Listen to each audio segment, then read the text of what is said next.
Thank you, James, and thank you, Stephen. Ladies and gentlemen, it is my great pleasure to welcome you to Humber College. The Faculty of Business is delighted to welcome you for the very first edition of Humber ViewPoint. This is an exciting forum for us all to discuss the issues that currently we're facing in hospitality management industry. We are honored to have such a wide representation of industry professionals from across hospitality here today. Individuals who understand the current state of industry and perhaps are better equipped to provide all of us with a glimpse of the future state. And I put on my glasses. I'm the senior dean. I can do that. Change has always made the world a better place. In some cases, in most cases. It's fair to summarize that technology has been the engine of change for many industries. From small tweaks to quantum leaps, we are now judged by our interfaces. Today is all about technology and hospitality management, distraction to disruption. And now, here's very hospitable disruption from Humber College President and CEO, Dr. Chris Whitaker. Hello, everyone, and welcome to Humber. I'm sorry I'm unable to attend this event. Humber is committed to enhancing teaching and learning through industry collaboration that's mutually beneficial to our students, faculty, and partners. ViewPoint is a wonderful example of that collaboration. Tonight, through the theme of technology and hospitality management, distraction to disruption, Humber, government officials, industry partners, and all of you will have the opportunity to discuss and explore the role and evolution of technology in the hospitality industry. I hope you also have the chance to interact and share experiences with one another that you can apply to your respective teams and organizations, as you all play important roles in the operation of the hospitality industry across Canada. On behalf of Humber's executive team, senior deans, staff, and students, we are honored to be part of the inaugural ViewPoint and for participating in this important dialogue. Thank you for being with us. Applause. This evening is an opportunity for us to examine how technology and hospitality management can support one another through education, thoughtful discussion, and problem solving. Technology is the platform to reinvent how we provide customer service through disruption and distraction.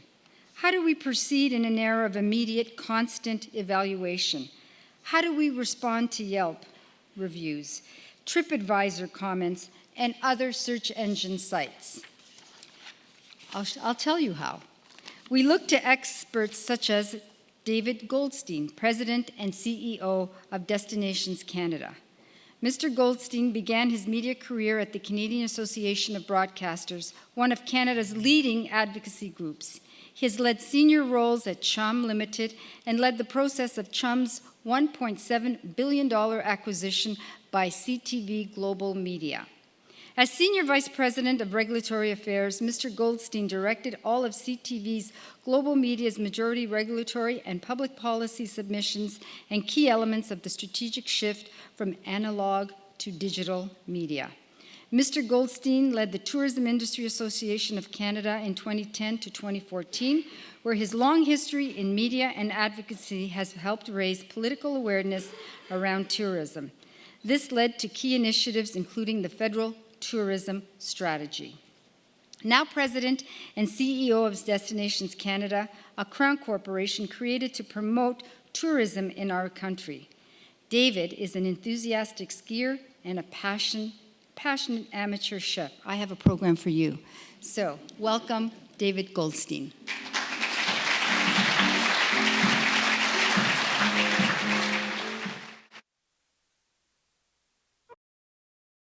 Thank you, Dean, for that wonderful introduction. I must admit that when I was in college, I spent a lot of time in the dean's office and never imagined I'd be introduced by one. So it's great to be here. I see so many wonderful familiar faces in the room and some young and less familiar faces in the room, which is great for this type of forum.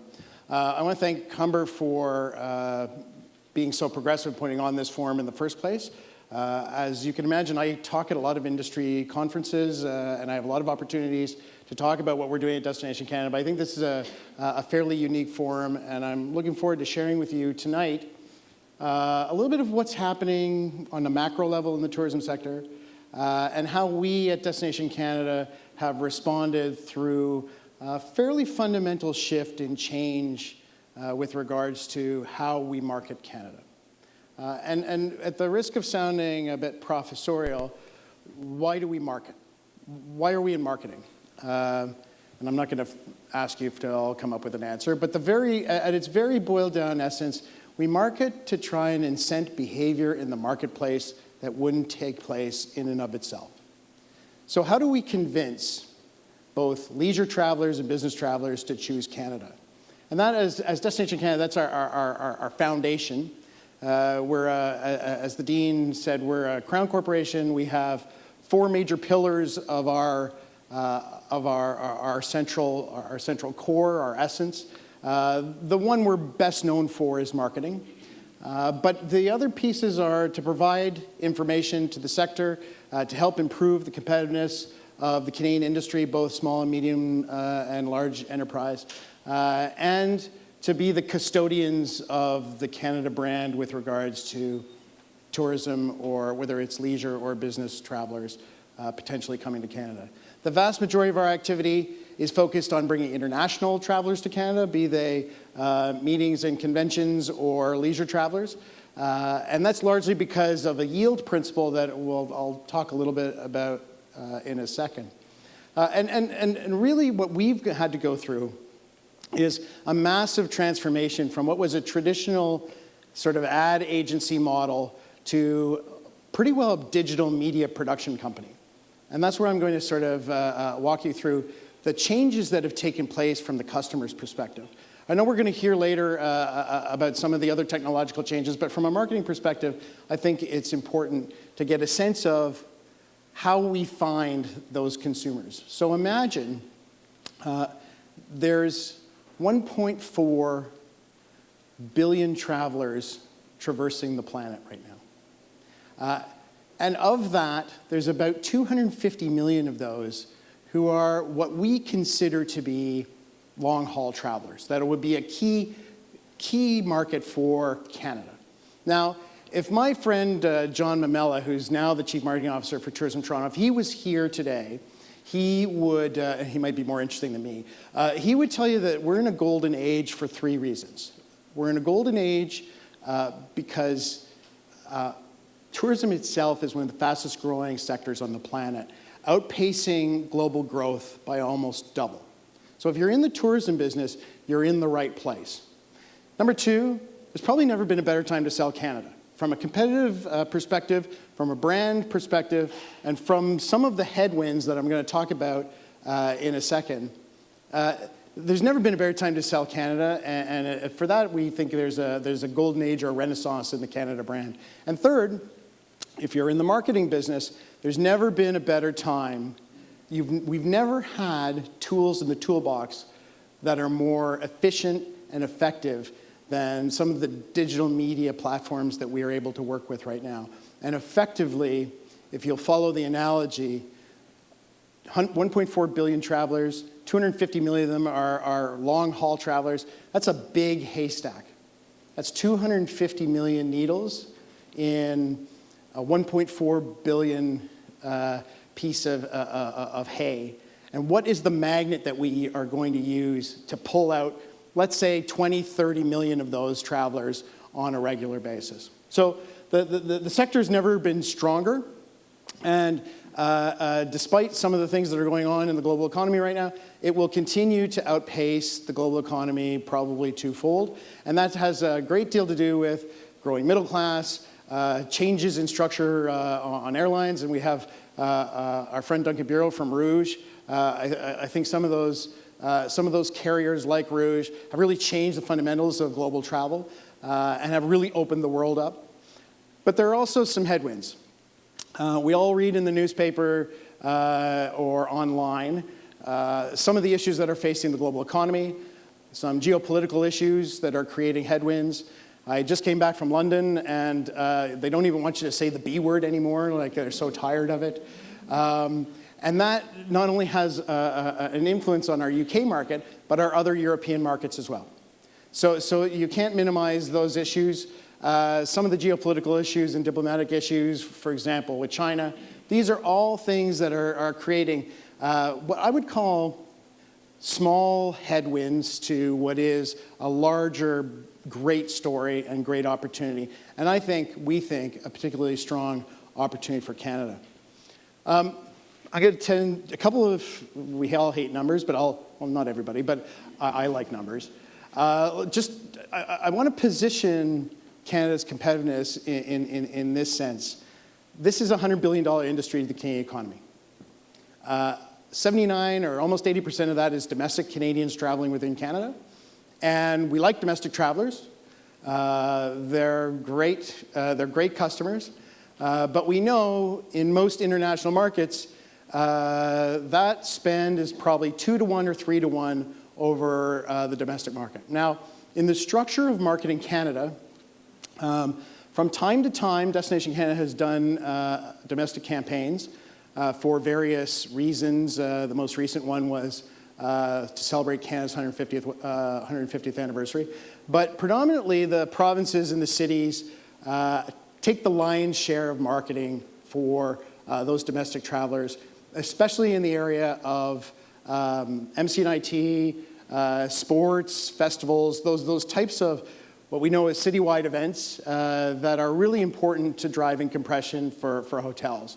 I guess if you had to position us within the ecosystem, we would really be the top of the funnel that is hoping to drive that international competitiveness to even dream or consider Canada. And I'll talk about that in a minute.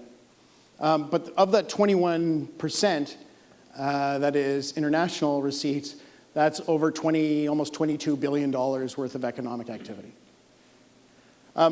This is the slide that the folks in my shop are very excited about because we just had our second year of record arrivals to Canada.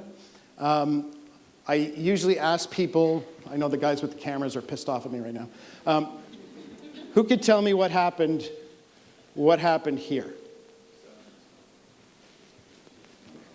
It's not church, you can scream it out. So, anybody familiar with the movie, the Charlton Heston movie, The 10 Commandments? Those are like the plagues. Everything that could possibly have gone wrong in Canada went wrong in what we call the lost decade between 2002 and 2012. Primarily started or kick-started with the imposition of the U.S. passport for American travelers. And what had happened, and as tough as that was, which included a loss of almost 4 million U.S. travelers per year to Canada, I think what it did in the long run is it made us stronger because it forced us to look at what the mix was of the international traveler, where they're coming from, and what they actually spend, so that those of you, particularly those in both the airlines and the hotel business, it forced us to look at a yield management scenario for Canada. And so while we're really proud of the fact that we have had some really strong success, year-over-year growth between 2013 and 2018, I think the more important story lies underneath that number, which is who's traveling to Canada.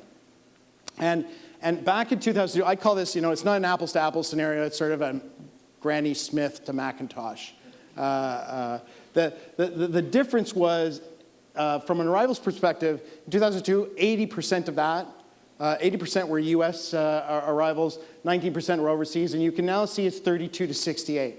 Now, that would be great progress in any sense of the word, but when you dig a little deeper, of the 68% that are still Americans, the ratio between air travelers and rubber tire traffic travel has changed dramatically. So in 2002, of that 80% that were American travelers, 80% of those were rubber tire traffic, short haul. It's now, rubber tire is still the predominant number of travelers from the US to Canada, but that's gone to like 4 to 1. And we know that those air travelers are higher yield travelers. They're the better needles in the haystack, if you will. So what are we doing? This is effectively a process that started about 4 or 5 years ago, where we decided to harness technology. And that is the essence of what we're talking about. And I know this is a bit of an eye chart for folks, but this is our new ecosystem. And I'm going to go through them sort of sequentially. The first is the Explorer quotient, which is deciding who the right customer is. Who are the right attributes? So it's not all of the travelers we want to come to Canada. It's a certain higher yield traveler who's interested in things that will differentiate us from other destinations. The Explorer quotient was first brought out about 8, 9 years ago. We've revamped it in the last 2 years to have far more granular data on who the customer should be. The second is the Global Tourism Watch, which is a massive research study that we do across all of our 13 markets that gauges what the trigger points are for travelers who are considering a trip, whether it's culinary, whether it's culture, whether it's outdoors. And that changes depending on which market. If you're talking to Germans, if you're talking to Japanese, if you're talking to folks in different parts of the United States. So having, again, a better understanding from a digital perspective of who they are and what they want. The Visitor Intelligence Program, which this, I guess, is being recorded, so I should be careful about what I say. Internally, we used to call that Project Jerry Maguire. Why? Say it. Come on, say it. It makes you feel so good. Say it out loud. One of the challenges that we've had from a data point analysis was what customers were actually spending. We've now done an alliance with Stats Canada and the credit card companies, so we can now pinpoint, for example, what a German traveler will spend when they go to Calgary on accommodation versus food and beverage versus retail versus, we have a lot more data right now, right down to the postal code of what is being spent, and therefore have a better idea of how to market, strategically target those customers. And then the ongoing influence, that's the magic. We call it a balance between poetry and plumbing. The poetry are the images that we put in front of people to inspire them to travel or to consider booking a convention in one of our cities. The plumbing is the distribution sector of system of how we get to them. Google, Facebook, YouTube, programmatic marketing that we do specifically and with targeted audiences. As we like to say, we're never going to outspend our competitors, but we can outsmart them. And when we're generally talking to the agencies about where we want to be, I think the overall adage is we want to fish where the fish are, but not necessarily where our competitors are fishing. So an example of that is really the types of publications that we would choose that really fit a demographic and a psychographic as opposed to just the straight up traveling public. And an example, Condé Nast, I'm sure you're familiar with Condé Nast as an organization. They have a plethora of really, really strong publications in the digital space. And I should say, we've almost gone exclusively to the digital space. There's very little analog marketing that we're doing now. But where a lot of destination marketing organizations would look at Condé Nast Traveler as a prime publisher to work with, we're interested in the New Yorker. We're interested in Bon Appetit. Because of the research that we're doing in the top 2 quadrants, we have a better understanding of how to reach that customer and how to get to them and inspire them without necessarily all of our competitors being in the same space. I'm going to spend 2 minutes, and I know I'm running a little late, but I'm going to spend 2 minutes just talking about not only have we evolved from a marketing perspective and harnessing technology, and I know the theme is disruption, but maybe I'd like to think we're disrupting a little bit. But I also want to talk about the change in mentality of the traveling public right now, especially on the leisure side.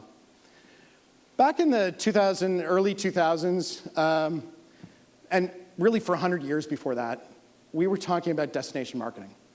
And the best analogy I have is somebody wants to go to Niagara Falls or to Banff, and they want to take a picture.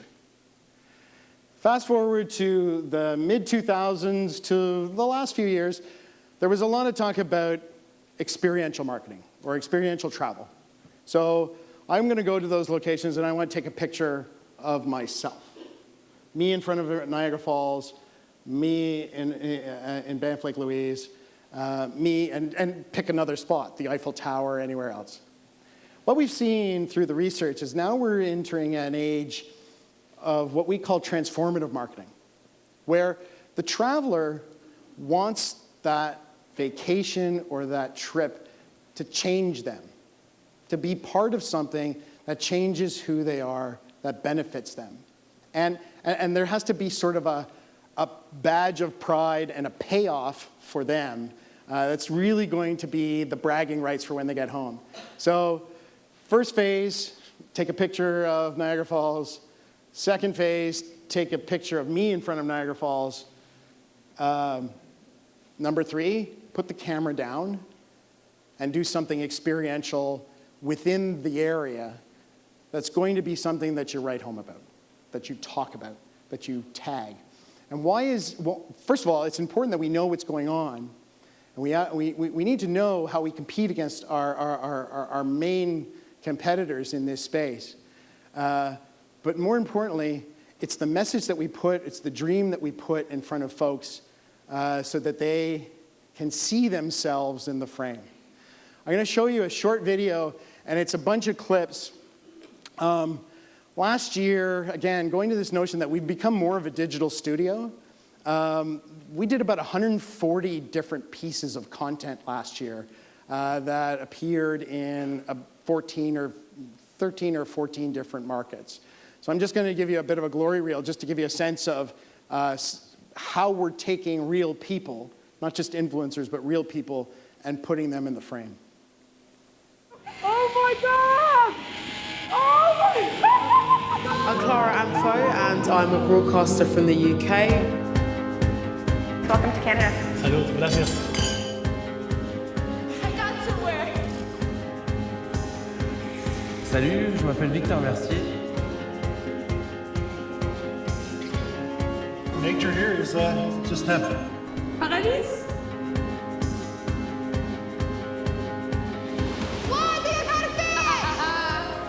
I want to say a beautiful Nova Scotia welcomes here in the province. Welcome. Hello! I'm in Canada. This is the best experience ever. Ich bin Felix von der Laden in Toronto, Canada. I don't know if I've ever been to a more friendly party anywhere. Mein Name ist Till Reinhardt, in British Columbia. Yeah!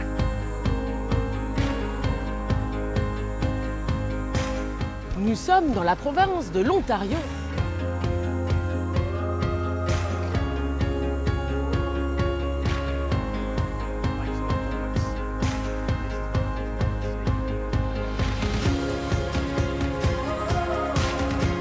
Montreal, the perfect city next to wilderness.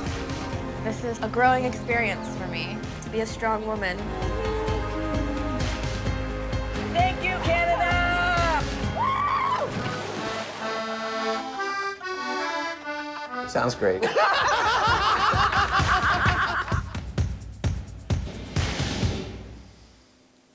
So,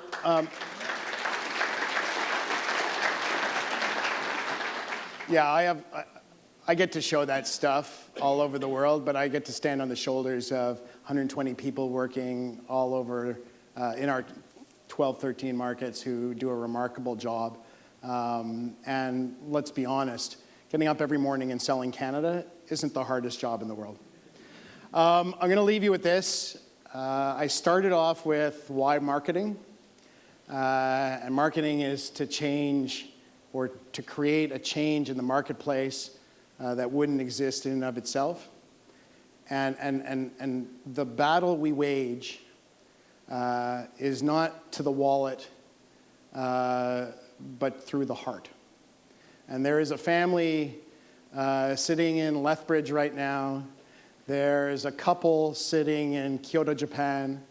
There's a meeting planner sitting in Atlanta right now. They're all making decisions about where to go or where to bring their business. And we don't get to their wallet unless we get through their heart. And I often tell, our team has sort of espoused the notion that in marketing we talk about a value proposition quite often. Selling Canada is really a values proposition. And that, I think in the long run, is going to distinguish us as one of the greatest destinations on the planet. I want to thank you again for your time, and Humber for putting on this great forum. Thanks.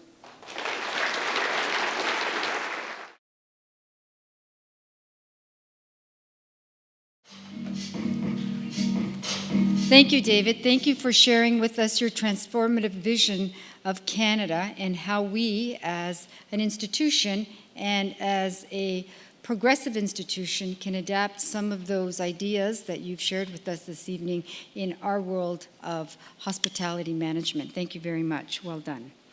I am now pleased to introduce to you Reetu Gupta.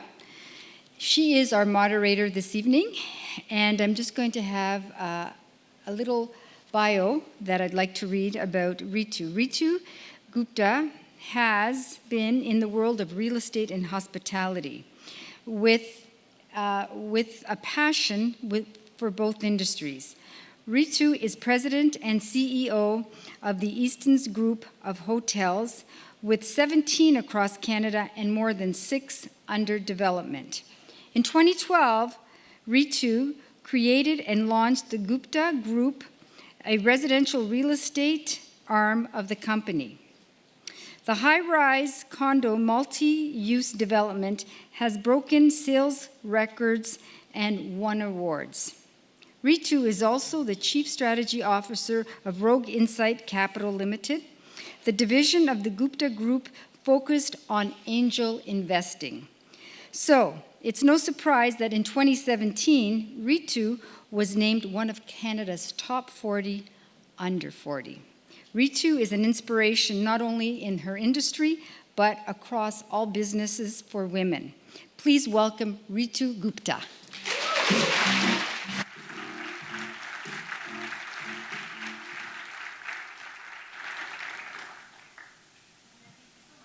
Wonderful introduction. Can you all hear me? Perfect. And David, I agree. We definitely are very lucky to live in this fabulous country. Humber College, thank you so much for having me today. Gopal, Christy, Nancy, thank you so much. I am so honored to be here.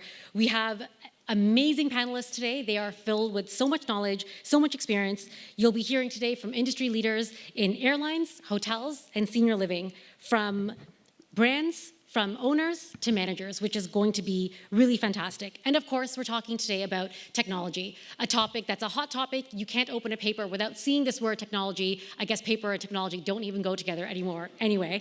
So as a raise of hands, how many of you can honestly say that you're addicted to technology? Okay, I am so glad. I was actually thinking that some of you would lie. And we know that when your phone hits 5%, you get that nervous tick. You're searching frantically for a charger. You think your life's going to end. Or you go to a restaurant, and for whatever reason, you put your phone face down as if to say, I'm not going to pick you up. You're going to sit face down. No one's going to listen. And as soon as it rings, as soon as it buzzes, you pick it up like you won $1 million. We are all completely addicted to technology. But where is that line? Where is that line with security, with efficiency? How do we know whether it's an opportunity or a threat? And that is what we are here today to discuss. Are we all familiar with the Terminator movies? Skynet? How do we know which company is Skynet? We don't know. The Terminator movies scared the hell out of me when I was a kid. So as you can see, I am very fearful of technology.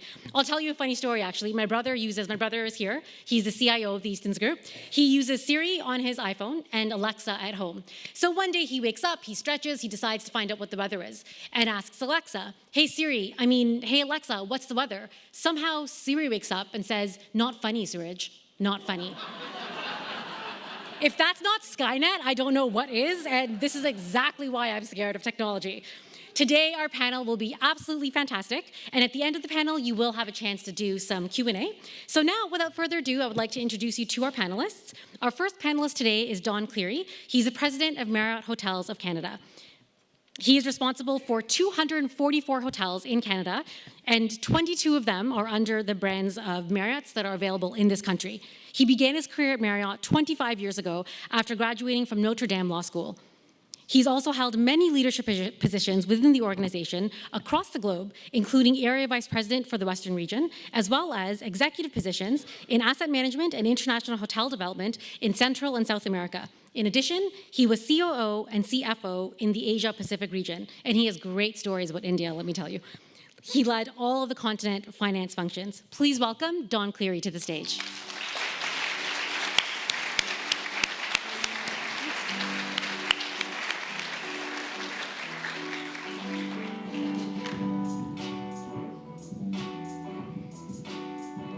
Thank you so much. And our next panelist is Mr. Duncan Bureau. He was appointed president to Air Canada Rouge, the airline that we all know and love, in May of 2018. Happy anniversary. He's responsible for all aspects of Air Canada's low-cost carrier and subsidiary, focusing on Air Canada Rouge's distinct brand and culture. He was previously Vice President, Global Sales, responsible for the airline's revenue generated across all sales channels from all global points of sales and distribution channels worldwide. Before joining Air Canada, Duncan was the Senior Vice President of Malaysia Airlines. Ladies and gentlemen, please welcome Duncan Bureau.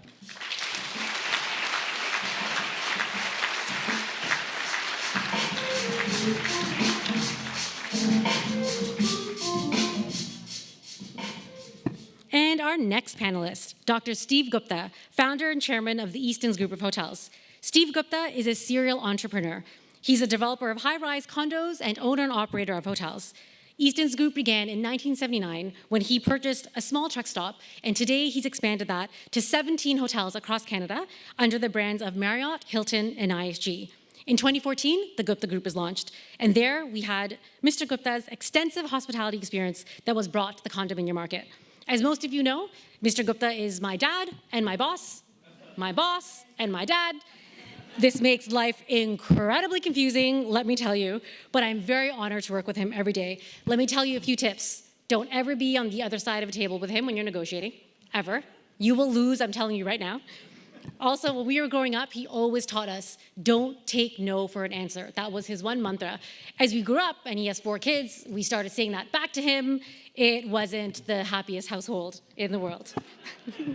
I am very honored today to have my dad as one of our panelists. Ladies and gentlemen, Dr. Steve Gupta.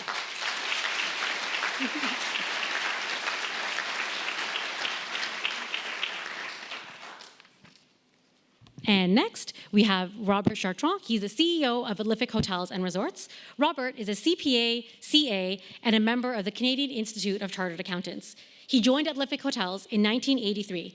In 1995, he was appointed Executive Vice President.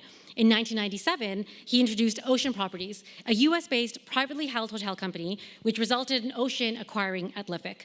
In 2016, he became CEO, and has since focused on leading the development and execution of the company's long-term strategy and managing its overall operations and resources. Ladies and gentlemen, please welcome Robert Chartrand.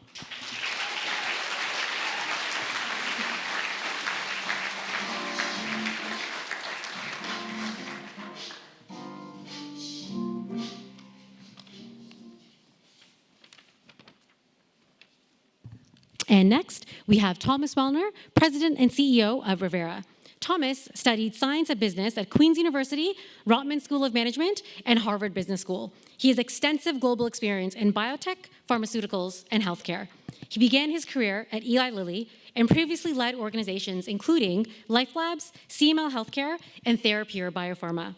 Now, President and CEO of Rivera, a leading owner, operator, developer, and investor in the senior living sector, he has really transformed this organization.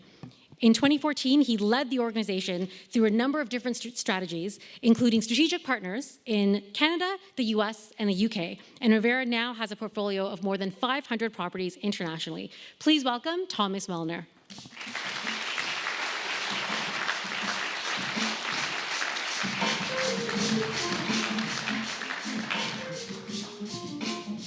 And last but not least, our fabulous female panelist, Bonnie Strohm, GM of the Park Hyatt Toronto. She graduated from Sheridan College with a degree in tourism. For the past 25 years, Bonnie has been a hospitality leader in the Toronto luxury hotel market. She's also very involved in the industry, chair of the board of the Greater Toronto Hotel Association, board member and marketing committee chair for Tourism Toronto. Ladies and gentlemen, Bonnie Strohm.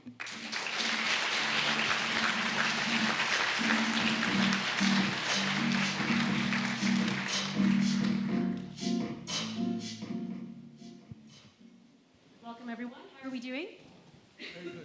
Good. So I want to start off with a little bit of a lightning round. I want you all, we'll start on this end. I want you all to tell us, everyone's a little bit nervous. Don't worry, it's super easy. I want you all to tell us your most favorite piece of technology and why, and keep it really short because this was not on the menu and I might get in trouble for this. I can't live my life without my app, so my iPhone. Okay. Honest. Love Honest. it. Dad? I would have said the same thing, but I'm loving my new iPad. I think yours is also your phone. Our family knows that he is always on his phone. He's like the teenager in our house. He's just always on his phone. So I would say iPad and your phone. Okay. And Don, what about you? I'd say when I'm in a hotel, I like the television. Okay. I listen to music, and you can screencast your music through the television now and get your Netflix and set it. So when I take a time off, I'm looking at that TV. And what's your favorite brand of hotel when you're watching your TV? Shameless plug. That's like, who's your favorite child, right? Aww. I like all the brands. Good answer. Now we'll go to this side, Duncan. For sure, my iPhone. iPhone, okay. Bonnie? I have a love-hate relationship with my iPhone, but a Bluetooth speaker. It's simple technology is my favorite. I like that. Okay. I love my iPad at night before I go to bed, and then I top it with my phone to see if I have any message. Okay. Very, very interesting. That's great. Thank you all for that. Now we're all warmed up and we're ready for this panel. So technology, is it a distraction? And that is going to be our first segment today. For me, being in the hotel industry, I'm always trying to find that line with adopting technology, but making sure that we're still having the right service. So for this section, I'll be asking Don and Tom these questions. So the first question, either of you, please feel free to just jump in. So for the first question is, what technology has your company adopted to improve the customer experience? Did it work? Did it not work? Let's hear your experiences. If you think about our business, I mean, I'm the only odd one here not in hotels or travel. We are somewhere between a hotel and a hospital in some senses. We provide both an experience, so there's a lot of similarities. We provide the client experience, but we're also trying to make sure that we're able to move and evolve with residents over time. So as it links to technology, I'm personally very bound in trying to promote innovation. So what we've focused on is really, we've put out an Innovators in Aging Fund. We have seeded that with $20 million. We've selected a series of innovations to try. They're really focused, if you think of the resident, we have three customers in our business: the resident themselves, the family, and our frontline workers. So any technology that we choose to engage in has to satisfy one of those areas. So I'll just talk about one. If you look at it from the lens of the seniors, mobility is key for our business. Over time, we try to enhance the aging experience. So we've spent a lot of time in our business on, if you remember the tour that we just went on, mobility and falls prevention is key for seniors, because falls, if they happen and they happen to have an injury associated with them, it's catastrophic. So we spent a lot of our technology focus on things like installing lighting to guide residents from bed to toilet, adjusting that. We've also looked at a lot of the enabled technologies and implemented those. Those have been less, the lighting has been would be my example of a very positive, low cost, high impact technology that we've deployed across the network. One where we've had more challenges with the technology is actually voice recognition, because if you think of our resident population, deterioration or ability to be able to connect and make it work. We haven't figured that part out yet. So anyway. So do you use voice recognition now, and after you used it, you found out that it's not as effective? Yeah, we use voice recognition, but we haven't found the best way to enable it properly. Okay. If you think of sensors is also a huge area for us, because predicting and when the gait of a resident might be, you notice that it might be a fall or something that's coming. Anything you can do to predict that and adjust is very important for us. Okay, that's really interesting. And Don, what about for you in the hotel industry? Good.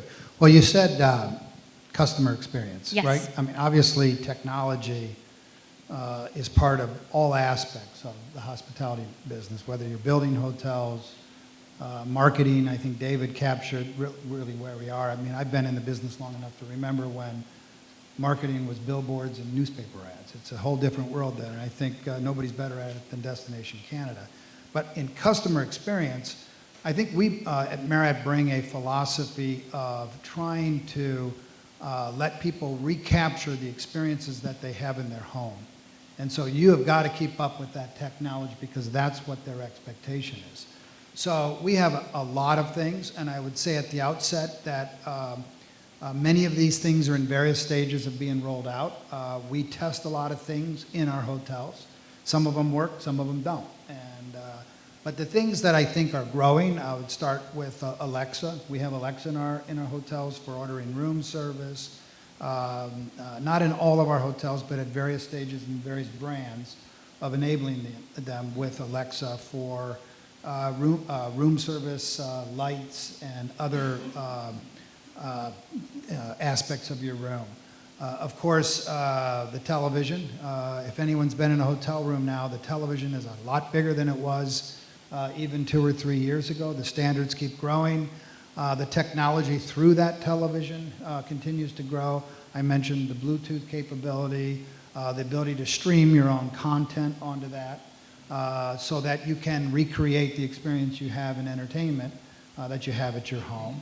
And then, of course, it's all about digital and mobile and what we can do there.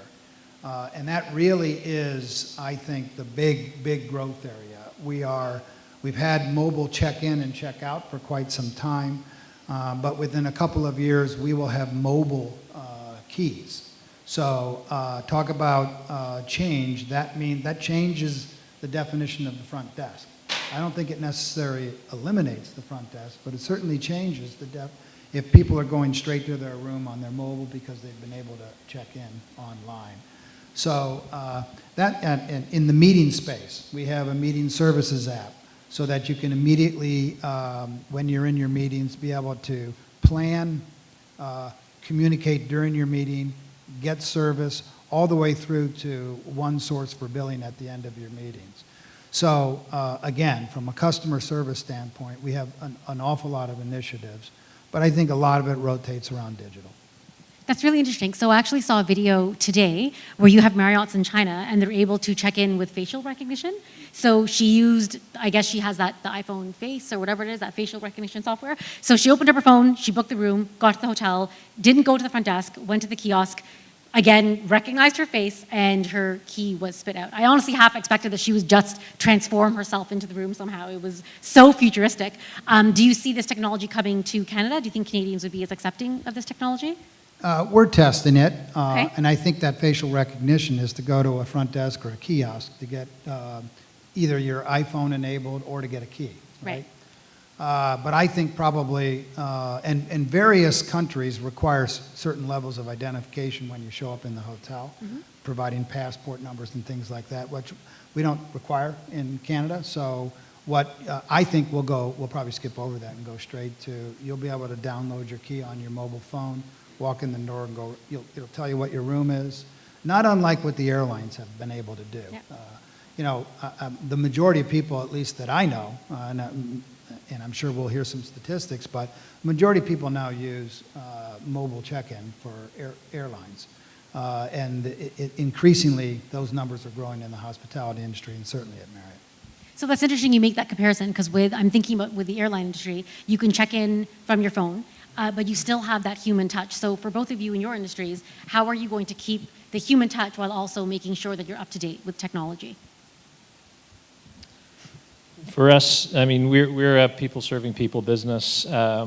We will continue to look for ways to automate repeatable tasks where possible. So like we saw earlier today, anything that can monitor systems in our residences, anything that can enhance repeatable tasks that will be useful. Things like, again, creating the hospitality experience within the residence. If you think of our residents, they're not flying in and flying out. They're staying with us for multiple years, not multiple days. So when they're and food and culinary is a key differentiator. And so as an example, we would put the ability to order meals, but you want to be able to personalize that, and also the intimacy of what we provide on the care side of our business. That is a human component that will not change in our business, I don't believe. That's good, of course. Well, for us, technology does not replace hospitality. What it does is it enables and enhances the hospitality. We like to say digital is hospitable. And what it really does is it makes it easier for our associates to provide the kind of service that customers want by using and leveraging technology. But we're in a high-touch business. We like to say high-tech, high-touch. But technology is to make those touch points more seamless, more authentic, and more tailored to what the customers want. People may want, on different travel experiences, different levels of technology. If you're running a business and you're staying at a Fairfield Inn or a Courtyard, you probably just want to check in and you don't really looking for a lot of interaction. If you're on a special weekend staying at the St. Regis downtown, you're going to want a lot more touch. And so we have to be able to tailor and adjust the technology to what the customer wants. But again, the technology is just to make the interaction for the customer easier. I agree. And that's very similar for the aging experience as well. Anything we can do to better know not just the resident themselves, but the family's needs as well. Because for us, making sure that the family's connected with what mom or dad is experiencing, and technology allows us to do that. No, that makes sense. Dr. Gupta, you got something? I think technology is there to help people, and some people, transient travelers, transient business people coming in there, they don't mind getting their mobile key and going to the room. But there are people who want to get service, who go to the hotels to get service, and that's why they pay for, like Ritz or JW's or St. Regis. Why would they go there to just go to their room and come back? Nobody is there to talk to them, and they're paying for the service. I think it's important that we have to marry it in a way that customer gets what they want or guests get what they want. This is very important. So I think human touch is very important. A lot of travelers, they could be arriving at a hotel when they're traveling, they're frustrated with the delays on the flights or whatever, and getting to the hotel, they need somebody to talk to and welcome them.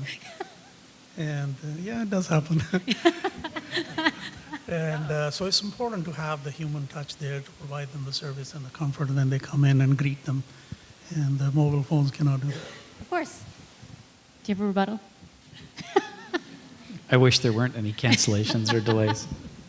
Can I? Yeah. Please. We had a conference last week, and the one thing that one of the speakers said is that, yes, we will have robots to deliver to the rooms and stuff like that, but when you look in the eyes of a robot, it doesn't talk back to you. So this human touch is there to stay. It's just that we have to adapt to a different way of doing the business.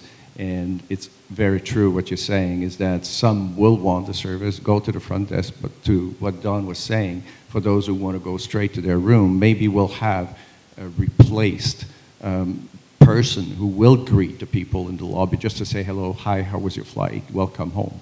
And that's going to be a change that we're going to be seeing. Absolutely, and I completely agree. I don't think we can paint everyone with the same brush and assume that everyone wants mobile check-in or nobody wants to see the front desk. And actually, to your point, I visited a hotel. I think it was in Spain, and it was a Ritz, and they had mobile check-in, but they also had a few people that were not at the front desk, but just GSAs, walking around, greeting you, making sure that you're okay. So you had Lobby a little bit of lizard. both. Exactly. They had people that could do a little bit of both. I love the hotel, love the hotel lingo. So at any point on both sides of the sofa, you have something to say, please feel free. We are one big happy family today. So we're gonna change subjects a little bit and talk about costs and tech.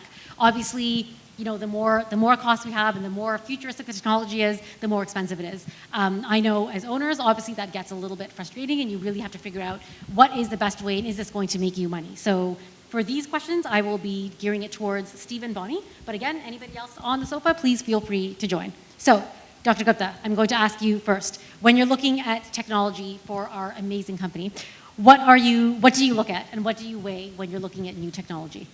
Well, there are a number of things. One, first and foremost is the cost and also the efficiency of it.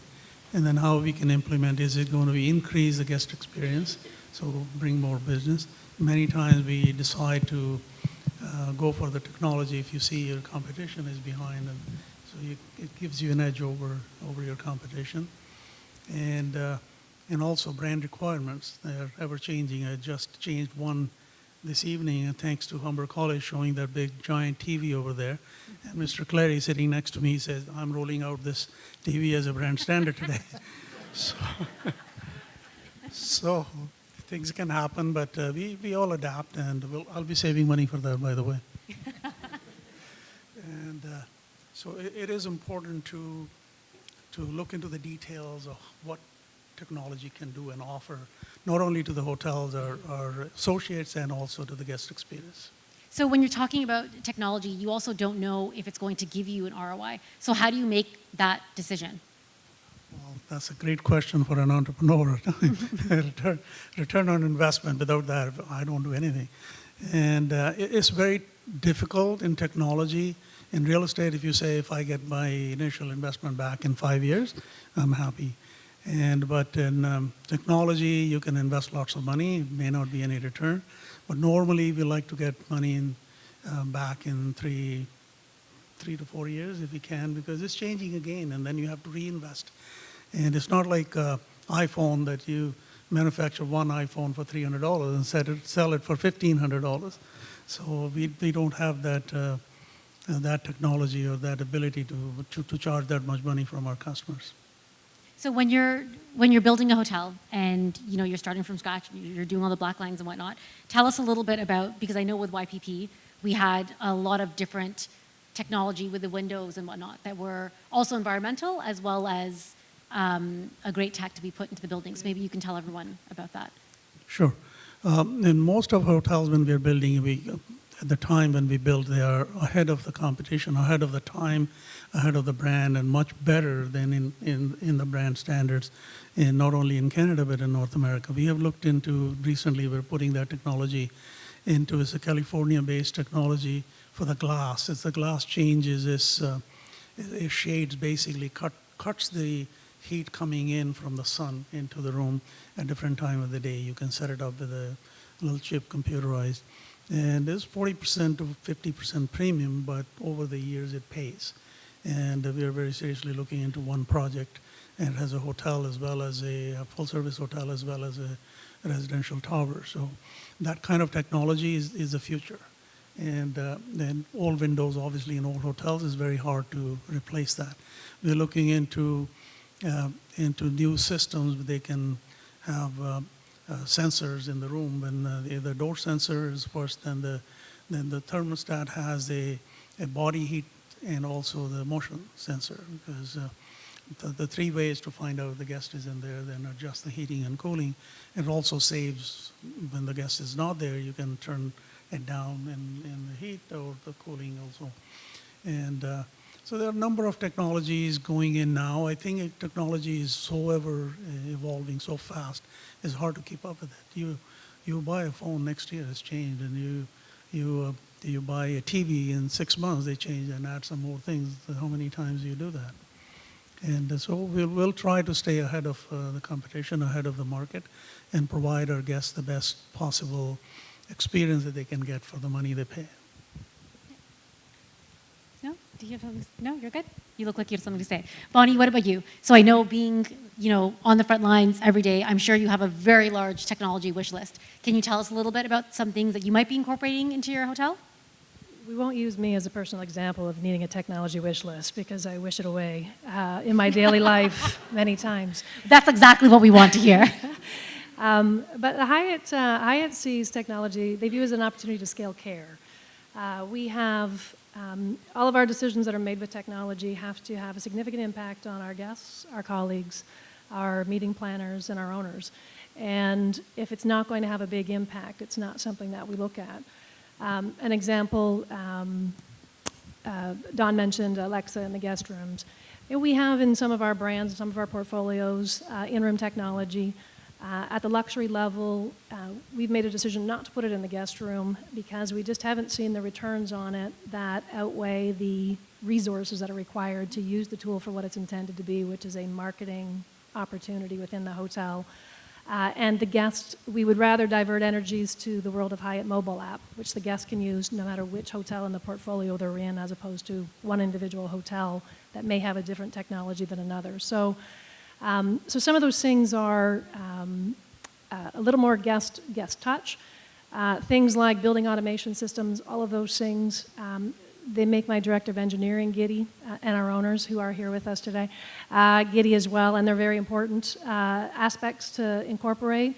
And as an operator, it's comfortable and going in with that knowledge, knowing that you're going to have things that are going to enable you with those costs you can't control. But from a guest perspective, we really have three pillars when we look at technology, which is simplify life, be a differentiating factor, and drive results. So if they don't fit into those three pillars, then it's not something that we necessarily pursue as avidly. Okay, that's really interesting. Maybe we can switch over and let's talk about data and security. Obviously, this is a huge topic today, and we're all, as much as we all want to adopt technology, we also want to make sure that all of our information is secure. So, Bonnie, with regards to your property, what can you do for your customers? What specific safeguards do you have put in place where you can protect the customer's privacy? Well, again, as a global company, we have an entire cybersecurity team that's dedicated to this. We are across the globe, many different jurisdictions in regards to privacy laws. The team is actually engaged. Hyatt is happy to be the leader in this regard. They've engaged the hacker community and work with the hacker community to assist with making sure that we can be on the front line of these threats as they evolve. At the property level, PCI compliance, GDPR compliance, all of those things that are important.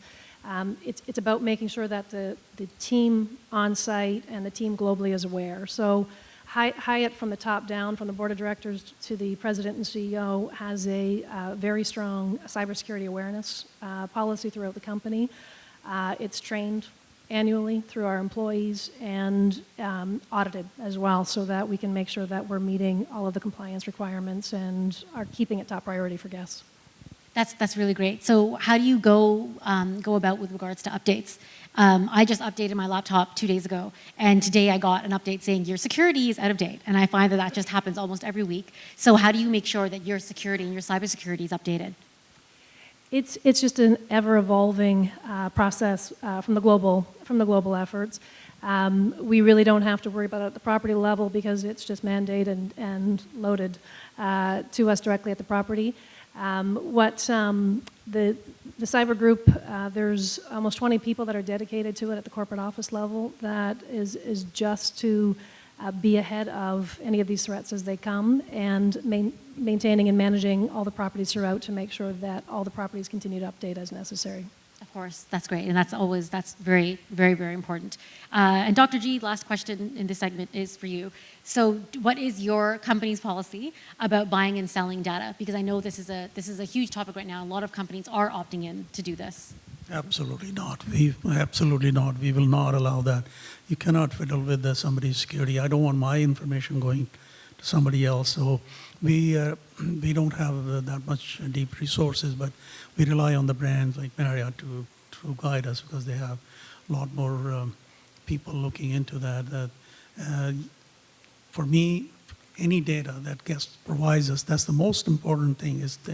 And you cannot fool around with it. You cannot pass on or sell or buy their information. Yeah, we can use that information to improve the guest experience, to improve their guest service, and trying to find out what time of the day somebody is ordering coffee or meals or whatever. On that basis, we can prepare and have that many associated with it during that time of the day. But otherwise, I will not in our company allow anybody to fiddle around with this. This is a very, very serious issue. I agree completely. Thank you both. We're now going to take a little bit of a break. How many of you have been to the Barrett Center for Technology and Innovation? Not yet? Some of you? Perfect. So this building is great. It just opened, I believe, in April. It's there and it's been designed to inspire innovation and support skills development. It offers an unprecedented range of digital and interactive spaces. Also opportunities for applied research and collaboration opportunities for students and faculty to work with industry and community to solve real business challenges. So we're going to show you a little bit of a video. I would encourage you after this panel to go and take a walk over. There's hotel rooms there. It's state of the art. Definitely take a look. So we'll now take a break for a video about the Barrett CTI. It's Pepper, the humanoid robot for the Barrett Center for Technology Innovation. Time to start the video.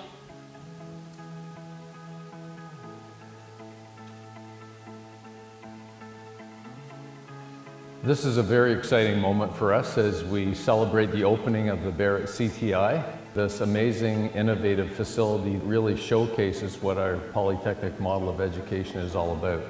The Barrett Center for Technology Innovation is a 93,000 square foot facility with specialized spaces and advanced technology to bring together students, faculty, and industry to work in a collaborative environment to solve real industry problems.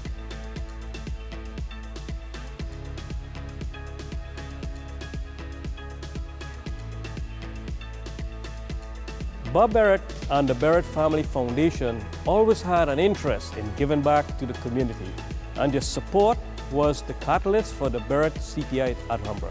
Hi, I'm Bob Barrett. I'm the Barrett of the Barrett Center for Technology Innovation. What we were hoping to do is to help young people get meaningful jobs, careers related to STEM, and Humber came up with a strategy of building a building that far exceeds anything we could ever imagine. We started kind of as a catalyst. It's the Humber team that brought our dreams to reality. The Barrett Family Foundation and Bob and Francine in particular, they've had a relationship with Humber for the past number of years, but they've really stepped up this time in terms of the leadership gifts that they've provided. And through their leadership, they've set the tone for others to follow in seeing the real benefits of what we're doing here at Humber, this amazing building that we have and we can all be proud of. We are working together with Humber for quite a few years, and we are proud of this partnership. The most exciting thing working with Humber, I could actually summarize this in one word. This is action. I appreciate a lot the vision, the innovative power, the leadership of Humber, and Humber is able to put words into action and to really make a difference. I think Humber is renowned for having some of the best programs in the world, having the best students around, and we are very interested in working with those students to help us develop certain tools and products that complement our existing lines. The CTI is a place where students, industry, and even high school and middle school can come and exchange knowledge. A lot of top automation industries will be there working with students, and I believe that's a huge opportunity for us. Sustainability is one of the 5 values at Humber, and that means that we have to live and breathe that value. And what does that mean? It means doing it in everything we do. And so we have to approach things like building new buildings in a way that's sustainable. The Barrett CTI is a perfect example of leading the way in that. It's a net zero energy building, and it's targeting LEED Platinum certification. We also have a responsibility to ensure that we provide as many histories, education, and knowledge about the land that Humber is on. What we're doing is we're working on innovation, we're fostering creativity, and we're really helping define what those jobs of the future will look like. This is an incredibly exciting moment. This is what polytechnic education is all about, and we're just absolutely delighted and thrilled that we have the Barrett CTI to really showcase our model of education. It really is about all the partners and stakeholders coming together to figure out how we can solve the problems of the future.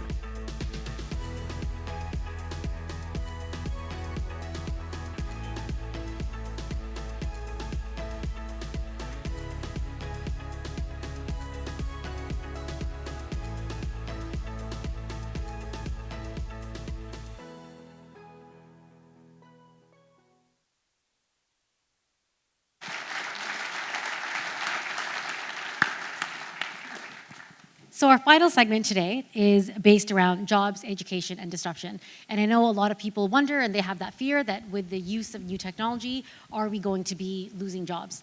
I would like Dawn to share a story now at this point. When you were in India, you had a very highly technical way to get rid of evil monkeys that were on the roof that didn't lose any jobs. So maybe you can share the story with all of us. Okay, sure. I've shared this story with the Guptas one night.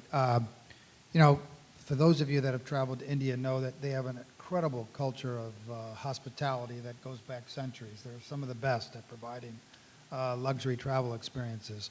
So they have a problem in many hotels where monkeys move in on your roof. They're like rats, except for they're worse because they have hands and they reach into your mechanical and electrical But they're so equipment. much cuter than rats. Don't compare them to rats. So, but trust me, you do not want an infestation of those monkeys moving in on you. They can get into windows. They're just a big problem. So how do you get rid of, in today's world of advanced technology? They shared with me the mean monkey guy. Some guy comes once a week with the meanest monkey and he lets them go on the roof and he runs around and tears apart all the monkeys and chases them to the hotel next door. That's how you get rid of your monkeys. Now that's technology. That is technology at its greatest. This is why we have to share this story. That is very, very interesting. And again, actually, before we turn to jobs, I really have a pressing question that I have to ask Duncan. Your stock is up immensely, despite what happened with the airplane, despite all the harsh weather, despite all these factors that are out of your control. So I know all of us are itching to know your story and a little bit of how you achieved that growth. You know, when Kalin Rovanescu took over as CEO, he started on April Fool's Day, and he loves to share that story, that he actually started on April Fool's Day. And the day he took over, our stock was trading at 78 cents. And so if you think about that, our market cap would have been about $200 million. Today we're trading at around $35. So had you invested in Air Canada in 2009, you would have seen a over 4,000% return, a little higher than the 15 most of us are looking for. But no, Kalin, when he started and took over as CEO, he really set out four pillars, and we have not really moved off those four pillars. And he's been able to create an incredible organization, transformational. If you think of where we were in 2009, where we are today, you know, we've doubled the size of the wide-body fleet. We're twice the size as we were. We have one of the most robust networks of any airline in the world. In fact, only 12 airlines in the world fly all 6 continents, and he's done an incredible job. And it's you know, it's transformative. It's probably one of the best business stories in Canada if you think about it. You know, on the verge of bankruptcy, and then where we are today, where we have over $4 billion in cash. We just reinvested in $12 billion in fleet. We've grown our network substantially. We've added over 100 destinations in the last 5 years, and we continue to grow and grow and grow. That's such an amazing, amazing story, very inspiring. So my brother and I are part of Rogue Inside Capital, so we've launched a separate VC firm. One of the companies, I'm not sure if we're allowed to disclose the name, but one of the companies that we were looking at, they had created some sort of technology and software to help with delayed flights and to help customers rebook. So is there something that's not proprietary that maybe you can share with us in terms of how you help to rebook flights? And I'm sure that's a huge issue with any airline. Well, with any airline globally, I mean, we would love for every airplane to connect to every airplane around the world every single day, which obviously is a massive task. So we have in our SOC center We have an entire team just dedicated at following passengers throughout their journey. And so they are focused on making sure passengers who are connecting get on the right airplanes, and we try and create opportunity to reaccommodate people when we do have service failures, whether it's mechanical, whether it's weather, whether it's another airline feeding us, or whatever the case may be. But it's an incredible infrastructure, and our SOC center, when you talk about technology, is hundreds and hundreds of millions of dollars in technology to manage a very, very complicated network. That's really interesting. Thank you so much for sharing that. I know a lot of people were wondering this today. So Robert, another question for you. I was reading a couple of days ago that I think some of your hotels in Lake Louise, you have found a way to use wastewater and allow it with technology to allow it to conserve energy. So maybe you can also speak a little bit about this. Yeah, this is totally new. It's the first one in the world, actually, Right. that has come up with this technology where basically it doesn't cost you anything. You're recycling, and it's implemented at the hotel. It's going to be active if it's not right now. But basically what it does is that it recycles everything that you get through that system. I don't remember exactly how much it costs, but it's a new way of looking at, where we're talking earlier about the in-room controls in order to save energy. That is one of them where we can, through technology, which is helping, save energy on a go-forward basis. So we are looking at the possibility maybe to implement this in other properties, especially in parks, where you have this situation where you need to be totally environmentally friendly. Disrupt the minimum out of the nature. We did that a few years ago also with toilets, basically recycling, the déchets, as we say in French. The waste? Okay, yeah. Yeah, I would have a story, but I won't tell you. Everything, that we can do. I think now you have to tell the story. Yeah, no. Everything that you can do to save on... No, I won't tell the story. That's one of mine, I guess. And to help basically save as much as possible and keep the energy within. And that's basically what Lake Louise has been doing. And in a year's time, I can call you to tell you how much it performed, because it just got... No, that's great, and that sounds very, very innovative, for sure. So for both of you and for anyone on the sofa, sorry?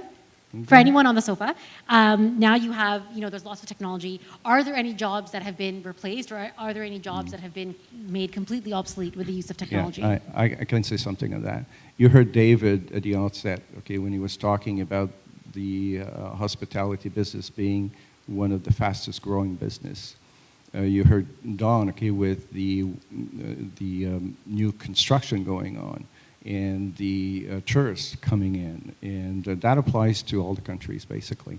I read also that if it continues that way, by 2023, 1 job out of 10 is going to be in the hospitality industry.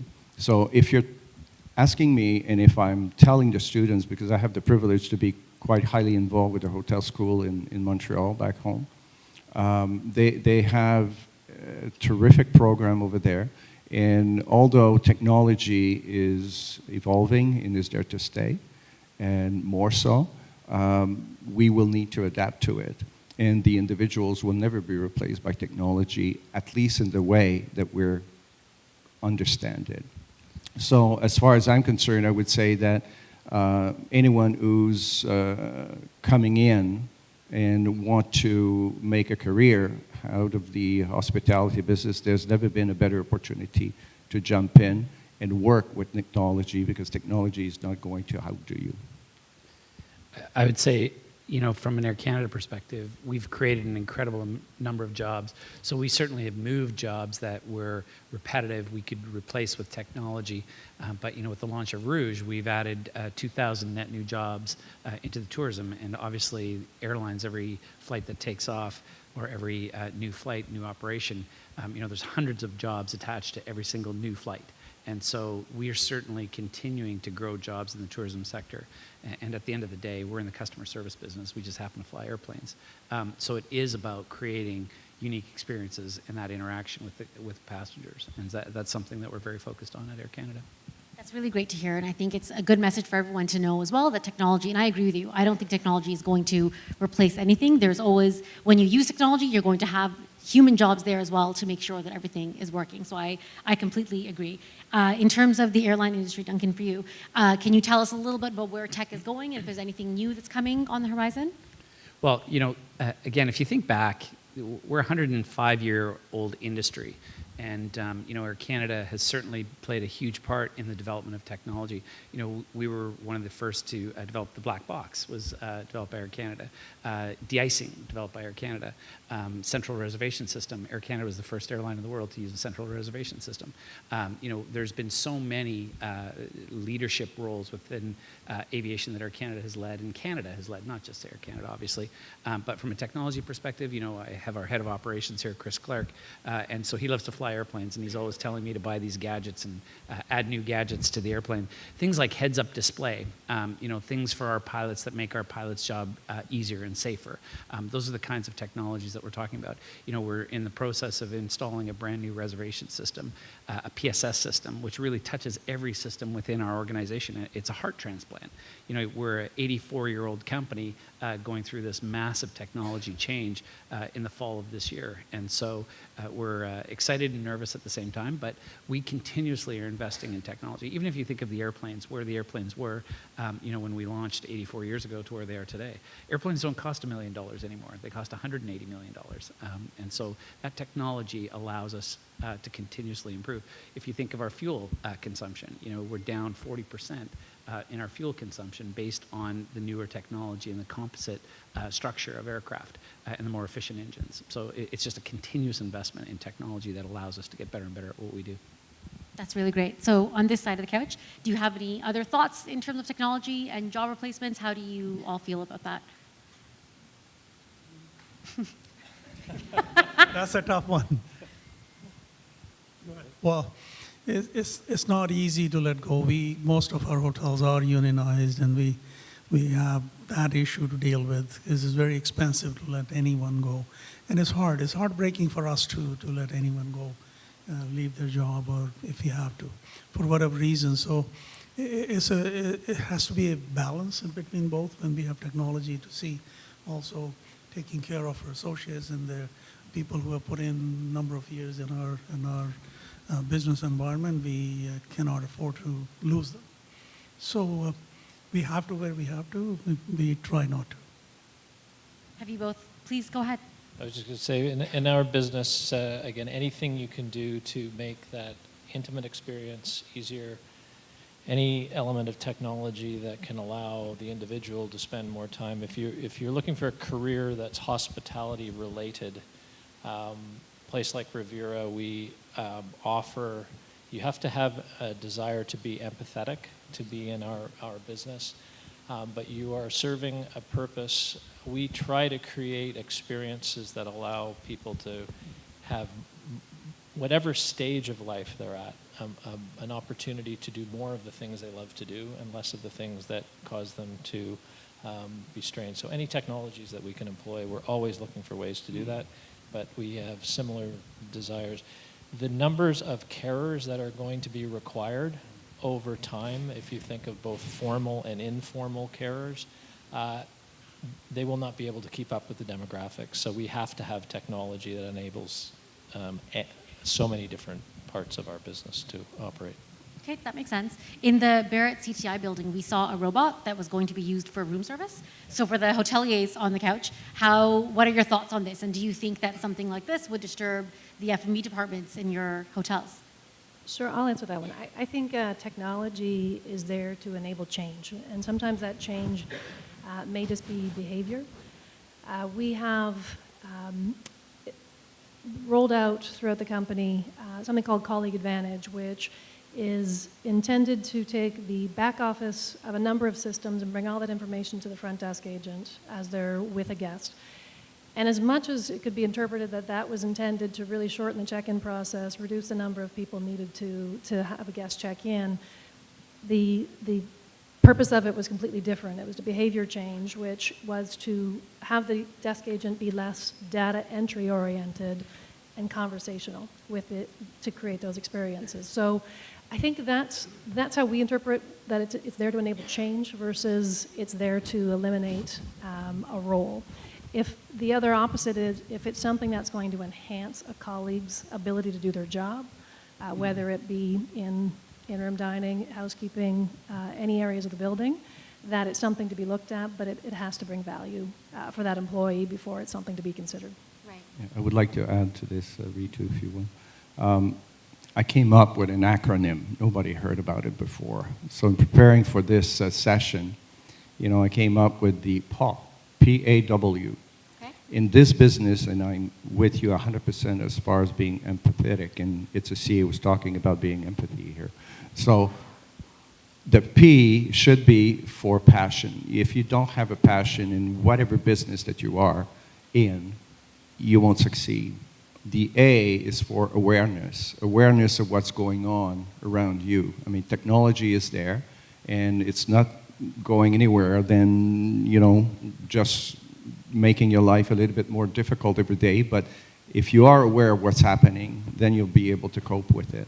And the W is for the willingness to see what's around you, the willingness to adapt, because we're human, so we've adapted to a lot worse than technology over the course of our lives and for centuries. So if you have those three, the passion, the awareness, and the willingness, I believe that this industry is going to succeed even better than it has in the past. Forget about the difficult times that we had in the past. They will come back, but technology is going to help us go through it. That's what I think. That's really great, and that's a really great mantra to live by. That's really, really interesting. I'm sorry to interrupt. Sure. I'm a hospitality student who's just about to graduate for hotel and restaurant management, and it sounds like a lot of great innovative stuff about technology, but it's seeming like there's less entry-level jobs for someone just trying to get their foot in the door. It looks like there might even just be a few years of just housekeeping managers and IT guys without any front desk people. Like, what does it look like in the next 5 to 10 years for someone as myself who's trying to get into the industry for entry-level jobs? That is a great question. First of all, congratulations on being in hospitality. It is a great industry to be in, and I promise you there will be jobs. So I think someone... So sorry. We all want to say something. I have great news for you. Our head of HR is right here. Jasleen, who should wave. We're recruiting like crazy. I can't hire fast enough. And I certainly think that there's an incredible opportunity in tourism, regardless of whether it's hotels, airlines, or any other sector. And again, I think it goes back to that individual that has a real knack and desire to want to be in the customer service business. Like I said, we're in the customer service business. We just happen to fly airplanes. Right.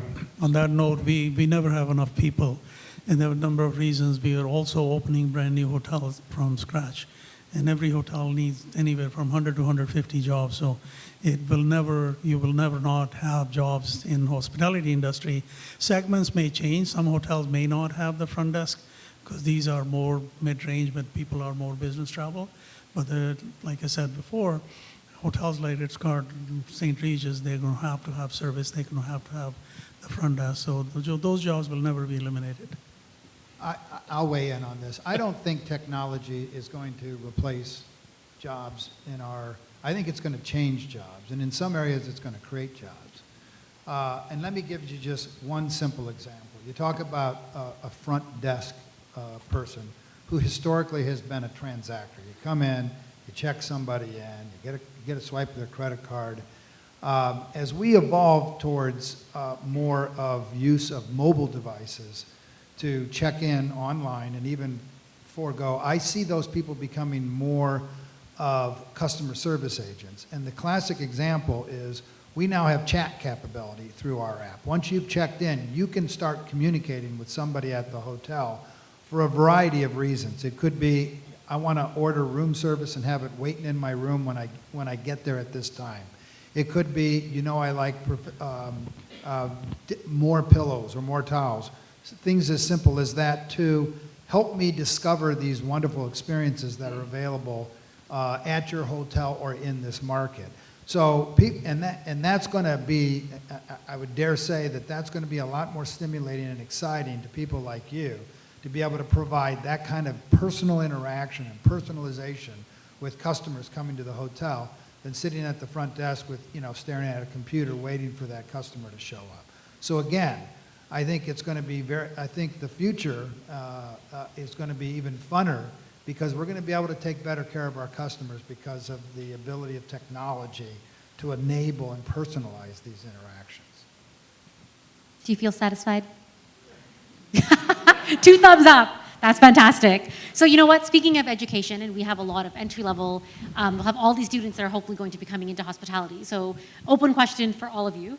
What kind of skills are you looking for, and how can we help this lovely student and the other students that are in this room? What type of skills are you looking for when you're hiring entry level positions? Well, some of the skills are personal skills. They don't cost anything, and you're there to, like Don was saying, accompany the customers. So you have to, again, have the passion. You have to be basically aware of what's going on around you. You have to be personable. You have to be able to go in front of people and greet people. You have to be able to talk to people eye to eye. Like I said earlier, a robot is not giving you the warm welcome other than saying, hi, my name is Charlie. You need to have that. You need to be, the most important thing, I think, is to agree to be coached, accept to be coached, because you have people in the hotel business who has a tremendous knowledge about their business. And any new persons coming in, they're new. So be willing to be coached and understand the business before you make a decision on anything. So that's probably one of the most important one, agreeing to be coached by your superior or your colleagues who have tons of experience also. So those are some of the personal skills. Be empathetic, and that's for sure, that's one of them. And welcome change. I mean, change is what is making people resist most of the time. Probably the old folks like me. But the new kids on the block, I mean, you guys, you know what's going on. You've been born with that. So you welcome change, and the change can only make your life better. Don't see change as the enemy. See change as your partner, basically, for the future. You mentioned agree. I can add to that. Sure. That any jobs that you're doing, whatever business you're in, that you have to be ready, willing, and able to work. And you have to have a passion that, yes, you're happy to do whatever job you're doing, you're happy to do it. If your mind is not there, obviously you can't do it. I think the most important is having the passion for the business, having the passion for hospitality, that you are there to serve people. That's your job. And if you can serve with a smile, and that's all is needed, and then everything follows with it. And I would say for those of you who don't know about the senior living sector, I will bet that your perception of it is not the reality of it. And what I would suggest is if you do want to explore it, by all means, give us a call. We'll happily take you in and show you what a hospitality client service experience could be like working with the aging population, and you'll find it very rewarding, and many of the other comments here are highly relevant to our particular sector. It is not a nursing home. We are creating an experience. I have a story. Trish Barbado is our Senior Vice President of Innovation, whose mom came out to one of our openings. We have a new community called Westney Gardens in Ajax, and it's got pubs, bistros, golf simulator, dog walking, all these other elements to enhance the recreational experience for the seniors. She came in there, she's 80, we opened up the residence, and she goes, "Mr. Wellner, if I'd known it was like this, I would have checked in long ago." But that is probably the most common thing that I'll get from people when they've made the choice. It is somewhat of a needs-based choice, but they'll say, if I knew it was like this, I would have made this decision sooner, both the resident and the family. That's really interesting. So when you speak about perception versus reality, and we can see a lot of the students here might not have the right perception in terms of tech and the industry. So what is all of your take on this, and how can we help the students clear their perception and the reality of all the situations in terms of jobs and entry-level jobs? I'd say come and take an experience. We have lots of volunteer programs. Try, see what it's like. Experience it firsthand. You can listen to me, or you can come and experience it with us. I would say that I'm sure everybody sitting on this panel is hungry to attract the students from Humber College to come to our hotels. I would echo what Robert and Thomas have said about the traits that you look for. I think we would also look for, I mean, we call this presentation skills your personal brand. We are in the hospitality industry, but I'd add a couple things.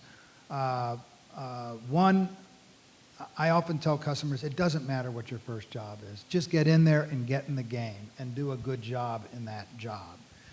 Because if you do that, you will quickly be presented other opportunities to begin to move around inside a hotel. There's other aspects of the business we haven't even talked about. There's the development side. Reetu says you don't want to sit across the table negotiating with her father, but that's a fun part of this job too, is negotiating transactions and adding hotels or other aspects that are fun. We didn't talk about the whole revenue management side, which is really driving maximum performance and capitalizing on the different mix in your hotel to attract the most profitable business. That's very intellectually satisfying, and every one of us that's in the hotel industry, probably in every industry, are very, very dependent upon talented revenue managers. But the only other traits I'd say we would look for, the ability to adopt change quickly, mobility. The hotel industry, oftentimes we have people that are not willing to move. If you're young and coming out of school and are willing to move, you're going to be able to leverage jobs and move up very, very quickly if you're willing to move. And then lastly, leadership skills. We're really going to look for people that can be leaders, because if you come into this business, you are quickly going to find yourself a supervisor and a leader, and someone that has to inspire the hourly workers in our hotels. So I would add those traits. That is really, really great advice. Go ahead, Moni. I was going to add a comment for all of the students. Technology is not going to overwhelm you when you enter a hotel, because you are going to enter into that space and be able to utilize the systems and adopt that technology very quickly, and in fact be leaders in teaching this technology quickly. The one attribute that I would add to the group's comments is care. That if you have an ability to care about others and you have an ability to be observant and intuitive with people, hospitality really is where you need to be. It creates a great cultural environment in the hotel to work alongside. But from a guest perspective, we spend all of our time, especially at the luxury level, we spend all of our time trying to extract from what we see our guests do, from what we have our guests tell us, from words they use, how to make a differential experience for them the next time they're at the hotel and coming back with us. So we may have someone who has fantastic skills in culinary, fantastic skills on systems, Excel, finance, whatever they may be, but they are all tasked with making sure that whatever interaction you have with a guest, you're listening. You pull something from it, because it really doesn't matter if we gave them the best check-in and had a perfect folio bill at the end of their stay. It's really about what happened in between all those elements. So technology will not overwhelm you in our hotels. It's the ability to, again, let it help make your jobs seamless with the guest interaction is the point. And a smile will go 1,000 miles. Say hello to the guest. Say hello to the people as a guest also that work in the hotel business. You're going to make their day fantastic. And an employee who gets greeted by the guest the other way around is going to be even more performing. Yeah, I think from my perspective, when we're looking at recruiting, and Justine will jump up and down if I say this incorrectly, but it really is about hire for attitude, train for skill. And for us, we're really looking for those people who really want to serve, who really want to put customers in front and create a remarkable experience every single time they travel. We have lots of experts in the airline business. What we're looking for are people who really understand customer service. That's really interesting. I like this. I like this mantra of hire for attitude and train for skill. And I think everyone on the sofa has said that in some shape or form, that you need passion, you need that attitude. So that is really, really fantastic. Nancy, can we open it up to questions now from the audience? Perfect. Do we have any questions from the audience? I think we have one. Okay.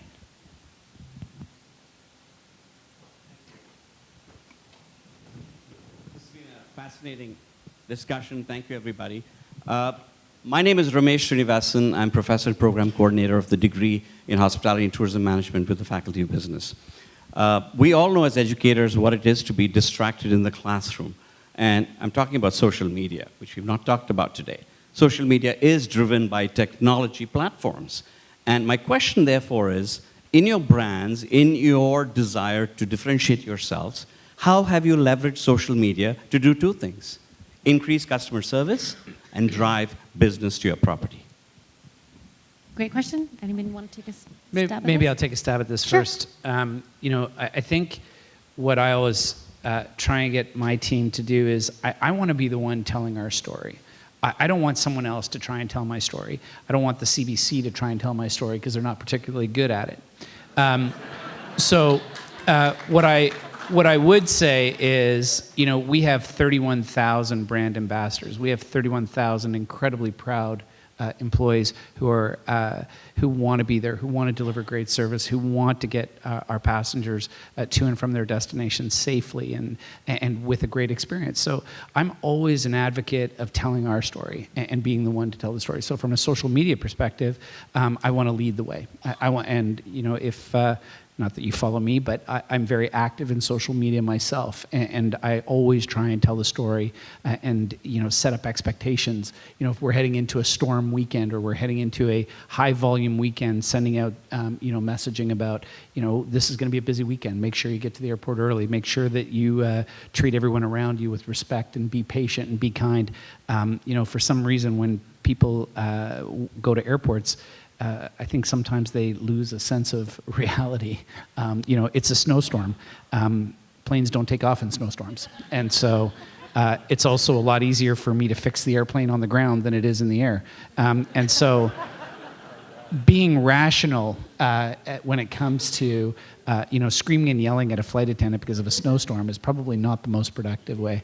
So again, using social media to tell our story and making sure that we're managing expectations of the customer along with the product that we have. So I'm a big believer in telling my own story, and we'll let the CBC tell other stories.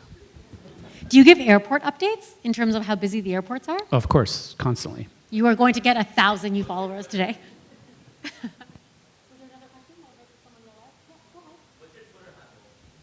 At Duncan Bureau. Everyone has now become your follower. I have 16,000, so please join. On the social media, I'd add that obviously it can be a two-edged sword, right? You can use it to your benefit. If you do excellent service at your hotels and minimize service failures, generally social media is going to give you very favorable responses. We measure that. That is something that we measure and track every day on how you're tracking in social media. But there's also the side that negatives can go viral overnight. And so you really have to stay ahead of that and monitor that and be aware of what your customers are saying. We have something we call MLive, which is a command center with people that are doing nothing but monitoring social media to hear what they're saying, for both good and bad. But certainly, social media has the ability for an unfortunate incident to really spiral out of control and be twisted. And so you have to really monitor it to make sure you stay ahead of that and address it. But it's here to stay, and it's only going to be a bigger part of our industry going forward. The other last comment I would make about that is there are 30 million reporters in Canada. Everyone has a cell phone. With a good story. So my name is Fahad, and I run a PR company, and we get executives and entrepreneurs featured on major publications. So my question for you, Reetu, is I was just in Houston, and I was visiting one of my real estate clients who has a $285 million real estate portfolio. and I asked him, how are you implementing technology into your apartment buildings? And he said virtual reality, home automation, and Alexa or Google Home in terms of when the first of the month comes, hey Alexa, pay my rent, hey Google, pay my rent. So when you're developing condos, are you thinking about, hey, if we're gonna add, let's say Alexa or Google, are you thinking about it from a perspective of if your tenants are willing to pay a premium for those kind of technologies? And if so, how are you thinking about that? Absolutely, and that's a great question. We are thinking with that, and now because our buildings are under construction, we are pre-wiring them to ensure when, I don't want to say guests, when the homeowners, when they move into the unit, they have that capability. And that's definitely something that we've talked about in terms of having it have any sort of app capabilities or the Google Homes, what have you, just to make sure that when they move in, it's ready to do so as opposed to getting all the wiring done after the fact. So definitely something that we're looking into. We are, by the way, all our condominium buildings, we are putting absolute fiber right up to the units, each unit, and they're capable of getting 1 gigabyte free, and then they can upgrade whatever they want to. And we have, most of our buildings have both Rogers and Bell, so you can choose if you want to go one or the other. Should we have one final question? One final question. No? Going once? Going twice?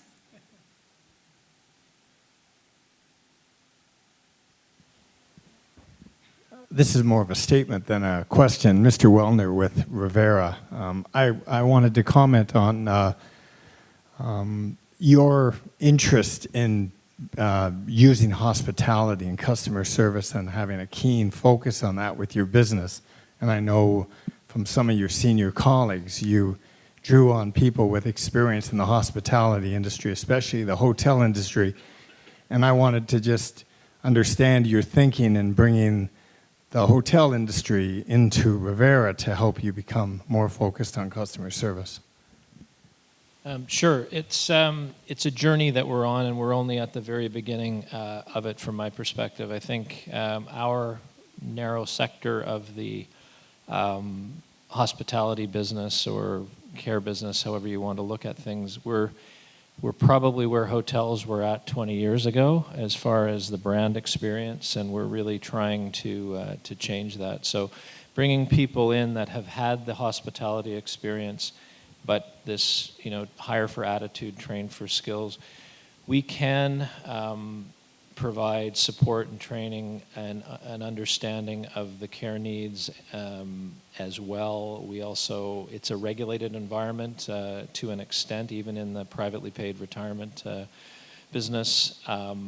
So those types of things we can train. We're working on having the whole client service. We're trying to learn from the Ritz models, the way that the hospitality business, because it's highly applicable to what we provide. If you think of the relationship we have, we'll have a relationship. You're dealing with travelers who may have an experience in one city, another city, another city. We're dealing with clients who are going to be with us for 3, 4, 10 years.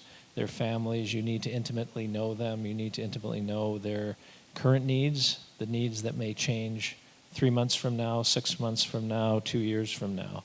And to be able to do that in a way that is genuine and empathetic is something that the hospitality industry, I think, brings to our experience. I want to add to that a retirement home is similar to a hotel. The only difference is we have to go and find guests every day to rent the room, and he doesn't have to. They're there for life. Oh, yeah, our technology tools on sales and marketing are very key. Perfect. And with that, we will close off our session. Thank you so much to all the panelists. All of your insights were so valuable. So I think to sum up, we've learned that we don't need to be afraid of Skynet. Robots are our friends. They're not trying to take away our jobs. I hope that you all had very valuable insights. Thank you so much. And a huge round of applause for our panelists.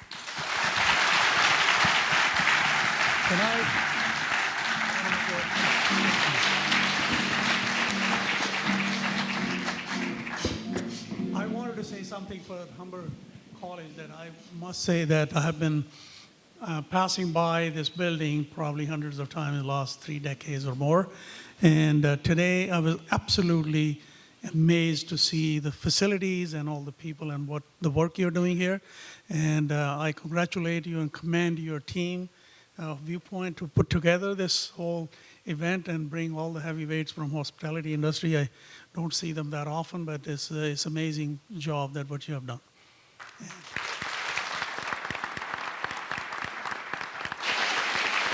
So thank you, Dr. Gupta. You stole my show, but that's okay.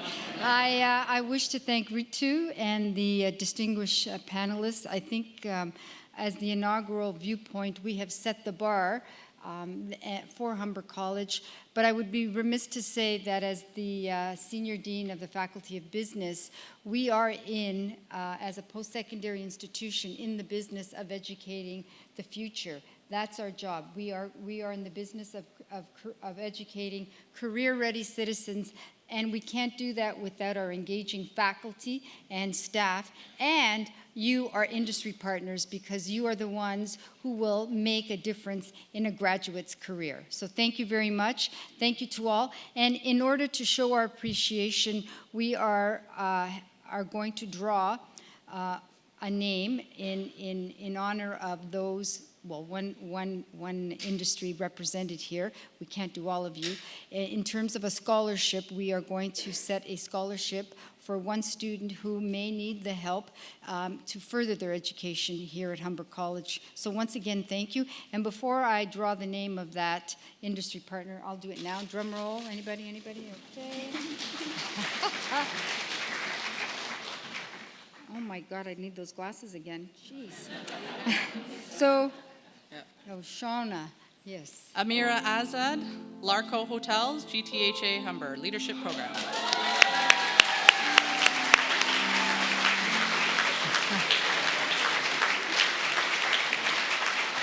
Thank you, Chef Shona. She will be introducing you to the next phase of our event. On behalf of the Faculty of Business, Alistair, our advancement team, Christy Adams, and Gopal, I wish to thank all of you. And my appreciation as a senior dean is in that I see all of you here wanting to make a difference in the lives of our students. That's our job. Thank you so much.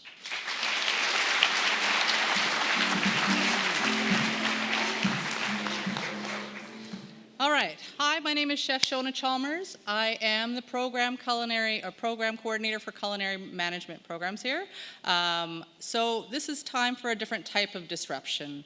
One of my personal favorites, it's the dining and networking disruption, where I pull you out of your seats. Tonight, our team of culinary faculty and students who have all volunteered their time, everyone in a white coat here, could be anywhere else, but they wanted to be here with you.